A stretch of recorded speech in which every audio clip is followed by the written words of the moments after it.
latest ITV news in the Tyne region with Ian Payne and Amy Lee. Hello and good evening. Thank you for joining us.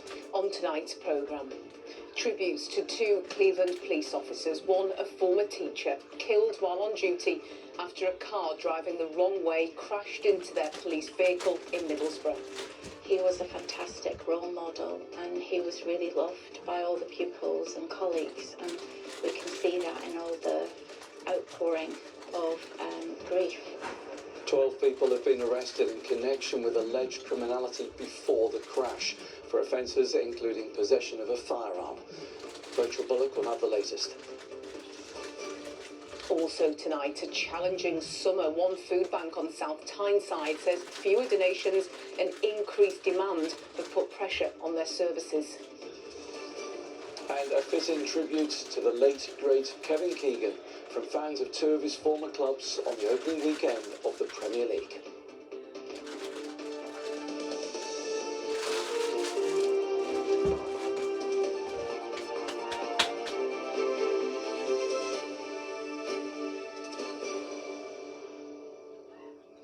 First tonight, police have arrested 12 people in connection with the horror crash in Middlesbrough, which claimed 7 lives, 2 of them serving police officers. Cleveland police launched a wide-scale investigation into alleged criminality in the hours before the crash and have made arrests for offences which range from possession of a firearm to being involved in organised crime. We will have the latest on the police investigation in just a moment. But first, our correspondent Rachel Bullock reports now on the deep shock following Saturday's horrific crash. Monday morning, a quiet return to normal at the scene which saw the greatest loss of police life in the region's history. 38-year-old PC Tom Clough, who previously served his country in the army, and his 37-year-old colleague PC Matthew Blades, a married father of 2. To lose colleagues, officers across the country will absolutely understand what this feels like, and it'll feel like a punch in the gut for every single one of them. But in our small force, it is painful for our police family, is what I'll say. Our family, Cleveland Police, will pull together and we will get through this. Cleveland Police today confirmed that shortly before the crash, the VW Passat which hit the officer's car is believed to have been involved with a Volvo vehicle which had been ramming properties in Middlesbrough. The Passat was then chased by a police armed response unit. Seconds of that chase captured on this CCTV footage obtained by ITV News Tyne. The chase was aborted. The Passat was then driven onto the wrong side of the A66, head-on into the police officer's car. It emerged last night that PC Matthew Blades was a father to 2 young sons and a teacher before joining the police. His former colleagues say he was a man of integrity. He was an exceptional young man, a fantastic role model, particularly for young men. You know, they felt really safe with him. He was very passionate about joining the police. I believe, you know, family members were in the police and he was just really committed to that service. Devastated, really. And I imagine the teaching community, like the policing community, it's fairly small on Teesside, Yes. and this is a deep and shocking loss. Yeah, there's no words really to describe the sadness of, you know, the loss of such a great young man. The 5 killed in the Passat were all aged 17 to 23. 4 of them had previous criminal convictions. Mackay Saddington and Theo Ray had both been prosecuted for assaulting a police officer. Michael Cahill, the only one with a clean record. Tributes have been paid to them online and within their communities. Meanwhile, this afternoon, close to the crash site in Southbank, a church vigil. We know the challenges we face in this area. I speak to people every day about the issues around crime and safety. We know it's been a massive issue, and Cleveland Police have been battling away extremely hard with excellent officers, as we've seen, and it's incumbent on all of us now to take the time to reflect on the IOPC's report, to reflect on what Cleveland Police tell us, and to move forward with that and make sure that we put everything in place to support this community, to bring the community together and to move forward in a safe way. Just over 3 days since this crash, the shock, the sorrow is raw and deep. Well, that shock just continuing to deepen as more details about Saturday's crash emerge today. You can see behind me the number of flowers left in memory of those two fallen officers are growing. The force they served confirming just this afternoon that they have now made 12 arrests, 9 men and 3 women who are under arrest for a range of offences, which include possession of a firearm, participating in organised crime and various drugs offences. An update as well on that Volvo, which police tell us had been witnessed ramming properties in Middlesbrough. The Passat had been involved with that Volvo. Both vehicles had cloned licence plates. The police saying that the Volvo has since been traced, recovered, and is part of their ongoing investigation. Cleveland Police also very clear today that as things stand, there is no evidence to suggest that any footage had been recorded of Saturday's activity with a view to it being uploaded to the social media platform TikTok. That follows widespread speculation over the weekend. So this thorough investigation is now ongoing, and I think the very fact that a GoFundMe page set up to raise money for the two fallen officers' families has now reached almost £600,000 is reflective of the devastating impact this crash has had on the Teesside area. Okay, Rachel at Cleveland Police Headquarters for us tonight. Thank you. We turn to other news now. The South Tyneside Food Bank says fewer donations and increased demand on his services has made this summer his busiest holidays yet. A third of children in the borough live in poverty, and for many families, Heaven Helps is a lifeline, particularly when the schools are closed. Katie Cole spent the day with its founder, who says while she is very proud of the work they do, it is a sad state of affairs that it's needed at all. Have a lovely day. It's 9 a.m. in Hebburn, and at the town's food bank, free packed lunches for families during the school holidays are in demand. Families coming along with for the packed lunch service, 6 and 7 kids in each family, so that's that extra meal that they are having to put on the table. It's a pressure for them, but therefore it's an added pressure for us. We just did a huge shopping here last week, and it's looking like Old Mother Hubbard's cupboard yet again, so you just can't keep up in the summer.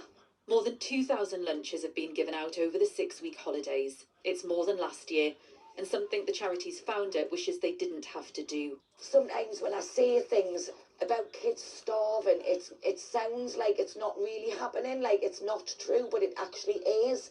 I mean, we see it firsthand. I think sometimes, because when I'm shouting stuff from some people will be like, oh, can it be that bad? Kids are waking up without breakfast. If you get a little bit of more, the babies are our future. The world should be their oyster and it should be at their feet.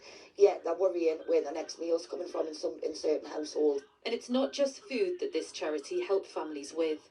Well, there's all these are free uniforms for school that will get donated. Amazing to know that I'm helping people. And I come Monday to Friday, and I just love the people. Angie and her volunteers are busy. Funding from government's holiday activities and food programme, known as HAF, allows it to run Grub Club twice a week. The funding covers children on free school meals, but Angie doesn't turn anyone away. We do get funding for 35 places, but I'll always add on top of that. You only get so many places for the free school meals, but then we do have low-income working families, so I will always say come along. Today there's 50 children here for food and activities. Jenna brings her 2 children and volunteers for the charity. It is expensive, especially with the cost of living now. Obviously everything's gone up, all the activities themselves have gone up as well. Never mind obviously the extra clothes and all the rest of it that you need. I think over the last couple of months we've realised, well the last couple of years really, we've realised how much it actually is needed, which is sad, but it's the day and age we're in now, I suppose. As the holidays come to an end, this charity is reflecting on its busiest summer yet. Thousands of meals have been served up, and for so many families, it's a lifeline. Katie Cole, ITV News, South Tyneside. You're watching ITV News Tyne Tees. Still to come. Against the odds, the teenager blinded by a firework, training to run the London Marathon with the help of his mum. Honouring their hero, Newcastle and Liverpool fans paid tribute to Kevin Keegan as the Premier League season kicks off. And after a chilly start to the day, the temperatures climbed up to highs in the low 20s. Is there more summer sunshine on the way? I'll have your forecast later.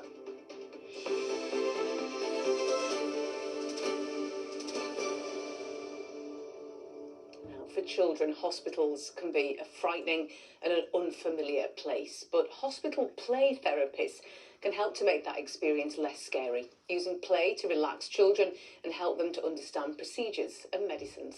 But new data collected by the Starlight Children's Foundation shows a shortfall in the number of health play specialists, particularly in our region. Now, there are calls for more funding to recruit them and more training so that all clinicians can support children through some of their toughest moments, as Hannah Ludlow reports.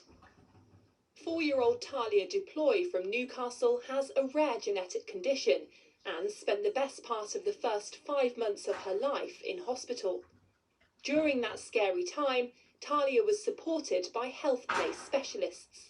They helped her with her sensory needs, so a lot of lights and little pom-poms and all these tactile things that Talia just absolutely loved. She really engaged, and I think we were already expecting developmental delay because that's what the doctor said, but I genuinely think that extra effort that we had from the play therapists in hospital helped her develop much better and much quicker than anticipated initially. But it's a hospital experience not every child gets to have.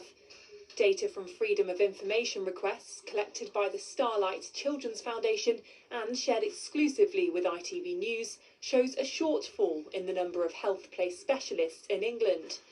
The charity recommends 1 specialist to every 10 children admitted to hospital each day.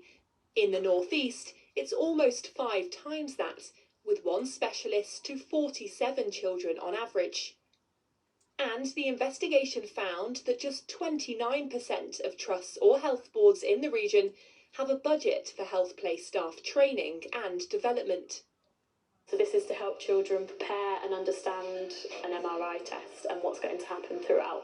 Whether it's through role play, reading or virtual reality, health play specialist Lucy Dickinson says play is vital for children's physical and mental well-being. If play wasn't accessible within hospitals, children may not have their procedures done, they may not have their treatment completed, they may miss doses of medicine, and they also may experience things like anxiety and boredom within hospital, and that's definitely not something that we want. While we're waiting for investment in health play specialists in the NHS in England, we need to see more available training for every clinician to enable them to have a better understanding of playful approaches to clinical care.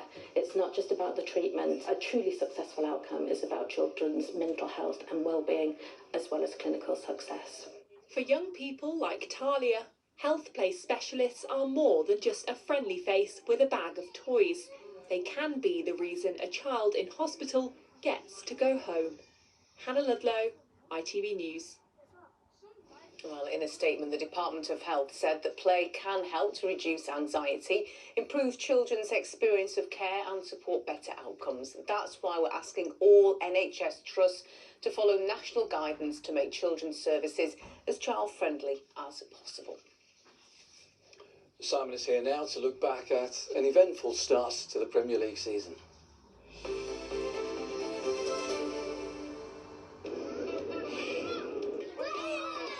Powering local sport in the community, Octopus Energy sponsors ITV Regional Sports Report. Eventful, exciting start to the new season. St James's Park, Simon, emotional from first to last. Absolutely, and look, despite how it ended, I thought a massively positive day for Newcastle United. And that includes the wonderful and heartfelt tributes to the late, great Kevin Keegan, involving Magpies fans and Liverpool fans before kick-off. Then a game that King Kev would surely have enjoyed. His face was everywhere, his name and his number was everywhere. The two clubs who perhaps loved Kevin Keegan most took the chance to pay the most mighty tribute. It was wonderful.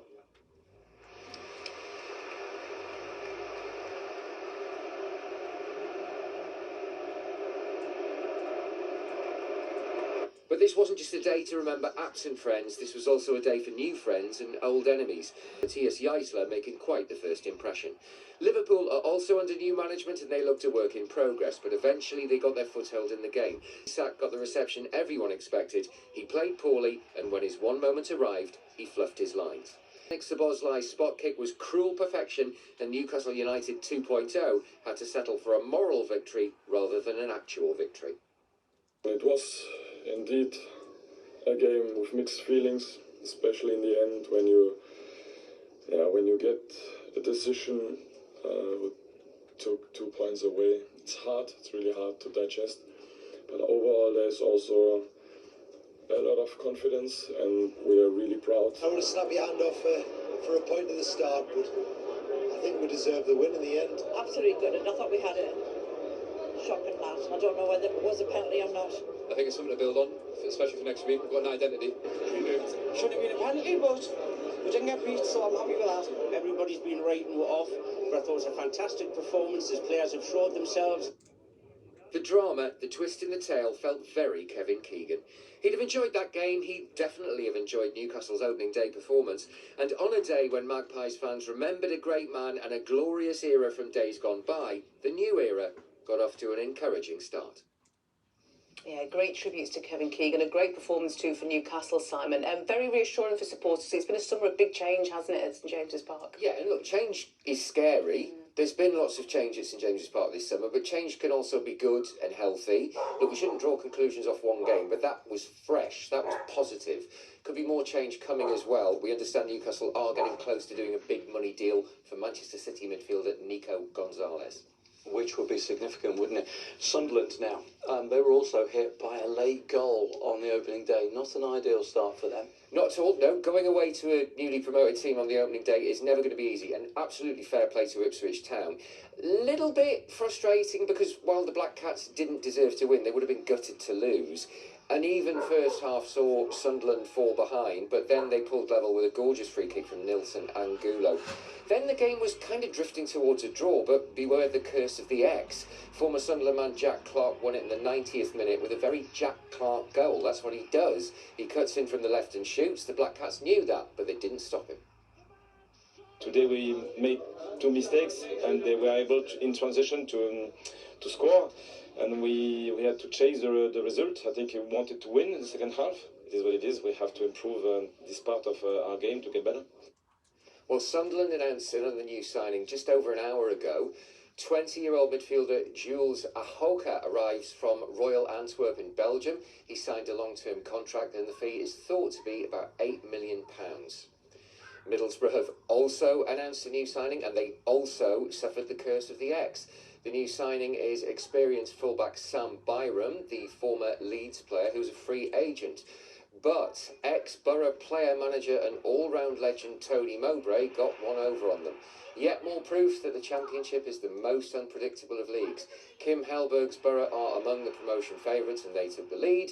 Tony Mowbray's Blackburn Rovers were among the relegation favourites, but they came back to win 2-1. It's not our best game, but we should not lose this game. But again, not defending the box is good enough. We need to get better from this. This is what it's all about for us, and I've said that from the first game. We have a lot of things to do. York City's positive return to the EFL continues. After their opening day win last weekend, Alex Newby's second half goal gave them a decent point in a 1-1 draw at Rotherham. Not a vintage day in the National League. Cathal Heffernan's late goal looked to have given Harrogate a third win on the spin, but Barrow scored an injury-time equaliser to claim a 2-2 draw. Hartlepool's 100% record is gone. They lost 2-1 away at Sutton United, and Gateshead went all the way to Yeovil and had nothing to show for their efforts. They lost 3-0. Away from football, Darlington cyclist Matt had the best day of his career so far. The 21-year-old won the second stage of the famous Vuelta a España. That's Matt's first stage win in his first Grand Tour. He is one to watch. A mixed weekend for Durham cricket. They demolished Derbyshire on Saturday to stay clear at the top of Championship Division 2. But that night, Durham and England bowler Bryden Carse became the latest international cricketer to allegedly get into a spot of bother. He was pictured in police handcuffs after an alleged incident in a Derby nightclub. He's been dropped from the England squad.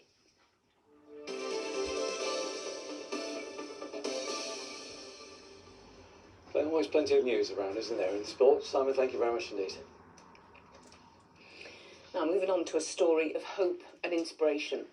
A teenager blinded by a firework has pledged to make the most of every day and is urging others to do the same.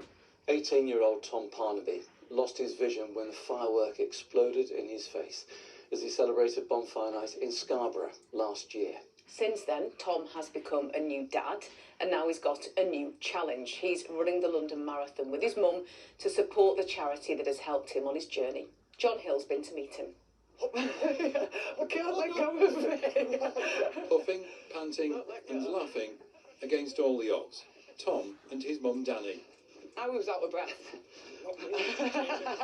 They find humour where perhaps by rights there probably shouldn't be any. But there's no self-pity. Oh, you've come so far, mate. You really have. Yeah, it's been a ride, like.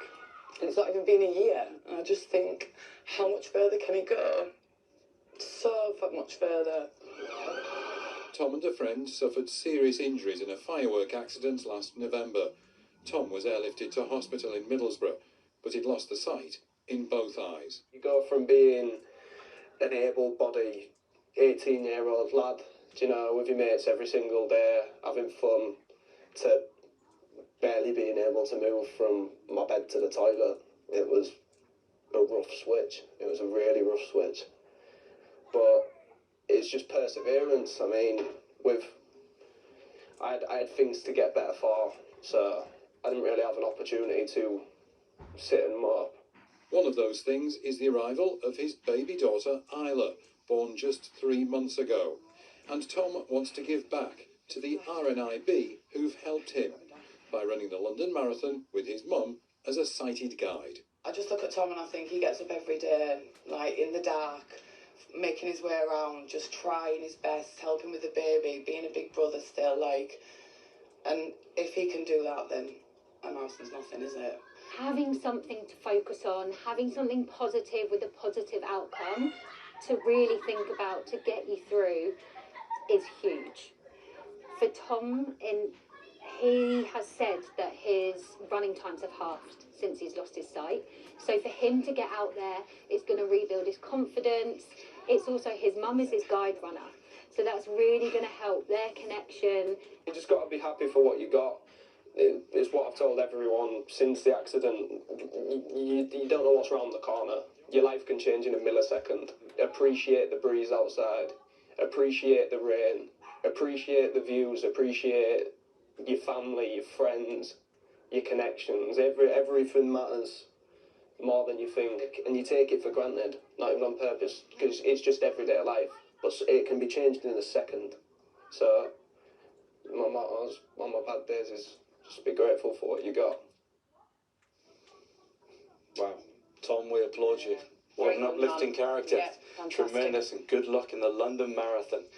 Definitely. Never in doubt, that is it. Never in doubt. It's going to be a very special and emotional occasion, isn't it? Yeah, best of luck. Ross joins us in the studio now. Look ahead to the weather. I feel like a bit of summer's come back, which is disappointing because I'm ready for autumn now. So can you move on, please? I told you it wasn't done with us last week, didn't You I? were right, yeah. It's been nice. Happy St Bartholomew's Day. And to you One too. and all, I know, and it's been a sunny one, hasn't it? What is St Bartholomew's Day, I hear you asking? It's an old medieval thing, but it comes to some weather law, which I love. Firstly, at St Bartholomew, there comes cold dew. Yes, 22 degrees today, but starting at 3 degrees. So yes, we got that coldness, didn't we? But then we've had a nice, clear, fair day today. Plenty of sunshine around. So yes, fair and clear. I feel a poem coming on. If the 24th of August be fair and clear, which way is it going to go? Then hope for a prosperous autumn that year. Just hope. Just hope. We always hope for that, to be fair, don't we? So we could be looking at a good harvest. We hope. Hopefully. Will it stay fair and clear? Here's your forecast. Ancient sites will clear, bringing local dishes in the afternoon. 2 week sponsors ITV Tyne's weather. So, of course, after that chilly start, our temperatures were climbing with that warm summer sunshine up into the low 20s for many, staying milder through this evening and overnight, not as chilly into tomorrow morning. The clouds starting to increase as well, but holding on to warm sunny spells for now. Things then becoming more unsettled as we look towards the second half of the week. Low pressure is creeping its way towards us from the south. At the moment, the calmer conditions are tending to dominate, but then through Wednesday into Thursday, the showers start to work their way up from the south. We're expecting some heavy bursts and thundery downpours in the mix here. Still a question mark over exactly where that is going to land. So, of course, we'll be keeping an eye on that over the next few days. For now, generally dry through this evening. A few showers where the cloud is thick enough. With the cloud coming and going overnight, we are going to see temperatures a little bit higher than last night, but underneath clear skies, some pockets of mist forming. And for some, temperatures will drop down into the single digits, but generally holding up at around 11 or 12 degrees. So into tomorrow morning, more in the way of cloud coming and going. Where the cloud is thick enough, we still have a few very isolated showers. For the most part, though, it is staying dry, and with the cloud thinning and breaking at times, brighter skies, sunny spells, highs still of a warm 21 degrees. Although the breeze is coming from the North Sea will add a fresher feel at times. Through Tuesday and into Thursday, we're starting to watch the south for things to turn a little bit more unsettled. It's going to take its time. You can see these showers gradually creeping their way towards us, but for many, for daylight hours, holding on to those decent sunny spells. Again, temperatures holding up in the low 20s. For Thursday and Friday, here's where we're expecting the heavier downpours to arrive. Still a question mark over those, although we know it is going to stay warm with highs of 23. TUI sponsors ITV Tainting's weather.